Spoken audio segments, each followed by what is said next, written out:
በኋላ ለዶክተር አብይ ትልቅ ክሬዲት የሚሰጠው ነገር ይሄ ኦሮሙማ የሚባለውን መሰባበሩ ነው።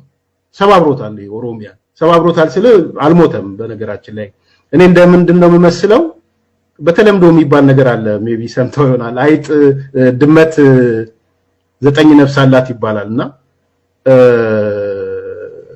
ኦሮሙማ 9 ነፍስ አለው እንደ ድመት መስለ ነው። 9 ነፍስ ቢኖረው ዶክተር አብይ 6ቱን ነፍስ ቀጥቅጦ ገሎታል ብዬ ነው ማስበው።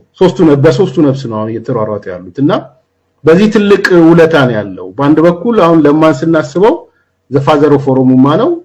አብይን ስናስበው ኦሮሚማን ድምጥማጡን ለማጥፋት ከ9 ነፍስ 6ቱን ነፍስ አጥፍቶ ብልጽግና መደመር የሚባለውን ሐሳብ ያመጣበት ነውና ከዚህ አንፃር ስናየው በተለይ የዶክተር አብይ ጎልቶ ከወጣ ኦሮሙማ ከ9ኙ 6ቱ ሞተዋል 3 4 ያለ ይሄዳል። ይሄ ማለት እንግዲህ ለምንድነው ዶክተር አብይ ይሄን የሚያደርገው? የራሱ ጥያቄ አለ።